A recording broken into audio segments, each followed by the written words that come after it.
मित्रांनो, राज्यातील निराधारी योजनेच्या लाभार्थ्यांसाठी एक अतिशय दिलासादायक आणि महत्त्वपूर्ण असा अपडेट आजच्या व्हिडिओच्या माध्यमातून जाणून घेण्याचा प्रयत्न करणार आहोत. नमस्कार मित्रांनो, मी प्रभाकर. आपण पाहत आहात आपले माहिती केंद्र. चॅनलवरती नवीन असाल तर सबस्क्राईब करायला विसरू नका, जेणेकरून असेच नवनवीन अपडेट्स सर्वात प्रथम आपल्यापर्यंत पोहोचतील.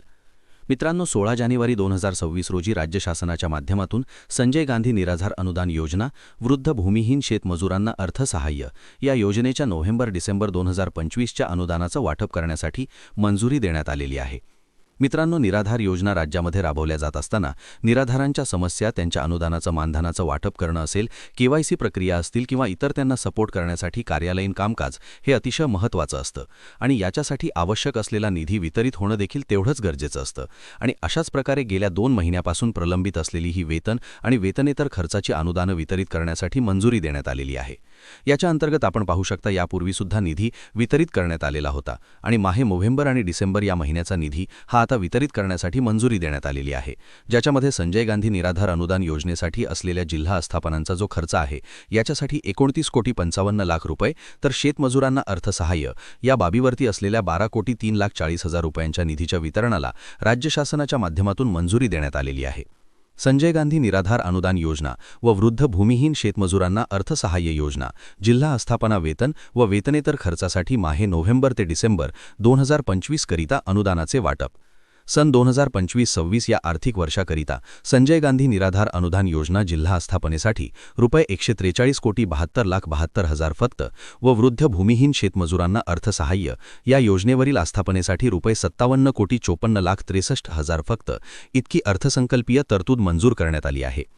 वित्त विभागाने मंजूर अर्थसंकल्पीय तरतुदीतून 01 वेतन, 06 दूरध्वनी वीज व पाणी, 011 प्रवास खर्च व 013 कार्यालयीन खर्च या उद्दिष्टांसाठी संजय गांधी निराधार अनुदान योजना जिल्हा आस्थापनेसाठी रुपये 29,55,48,400 फक्त व वृद्ध भूमिहीन शेतमजुरांना अर्थसहाय्य या योजनेवरील आस्थापनेसाठी रुपये 12,03,40,500 फक्त इतका निधी बिम्स प्रणालीवर वितरित केला आहे. सदरहू निधी सर्व विभागीय आयुक्त कार्यालयांना माहे नोव्हेंबर ते डिसेंबर 2025 या कालावधीकरिता 01 वेतन, 06 दूरध्वनी वीज व पाणी, 011 प्रवास खर्च व 013 कार्यालयीन खर्च या उद्दिष्टांसाठी या शासन निर्णयान्वये सोबतच्या विवरणपत्राप्रमाणे निधी वितरित करण्यास मान्यता देण्यात येत आहे. सर्व विभागीय आयुक्तांना कळविण्यात येते की त्यांनी या सोबत जोडलेल्या विवरणपत्र अ व ब प्रमाणे वितरित केलेल्या अनुदानाचे वाटप त्यांच्या अधिपत्याखालील जिल्ह्यांना त्यांच्या आवश्यकतेनुसार करावे व जिल्हाधिकाऱ्यांनी त्यांच्या जिल्ह्यातील तालुक्यांना अनुदानाचे आवश्यकतेनुसार वाटप करावे. 3. सदरहू वितरित अनुदान संजय गांधी निराधार अनुदान योजना जिल्हा आस्थापनेसाठी मागणी क्रमांक N2 मुख्य लेखा शीर्ष 253, जिल्हा प्रशासन 093, जिल्हा 01 सर्वसाधारण आस्थापना या लेखाशीर्षाखाली आणि वृद्ध भूमिहीन शेतमजुरांना अर्थसहाय्य या योजनेच्या खर्चासाठी मागणी क्रमांक N2 मुख्य लेखा शीर्ष 253, इतर प्रशासन 094, 01 इतर आस्थापना 0101 वृद्ध भूमिहीन शेतमजुरांना अर्थसहाय्य या योजनेवरील आस्थापना खर्च 2053-1178 या लेखाशीर्षाखाली खर्ची टाकावा. 4. सर्व जिल्हाधिकाऱ्यांना कळविण्यात येते की त्यांनी हा खर्च कोणत्याही परिस्थितीत त्यांच्याकडे सुपूर्द करण्यात आलेल्या अनुदानापेक्षा जास्त होणार नाही याबाबत दक्षता घ्यावी.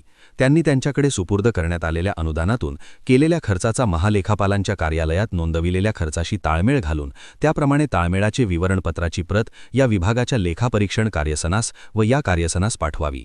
तसेच उपयोगिता प्रमाणपत्र महालेखापालांच्या कार्यालयास त्वरित पाठवावीत व त्याची प्रत या विभागाच्या नियोजन कार्यसनास व या कार्यसनास पाठवावी. खर्चाच्या ताळमेळाचे काम व्यवस्थितरित्या पार न पाडल्यास तसेच उपयोगिता प्रमाणपत्र महालेखापालांच्या कार्यालयास विहित वेळेत सादर न केल्यास त्याची संपूर्ण जबाबदारी संबंधित जिल्हाधिकाऱ्यांवर राहील.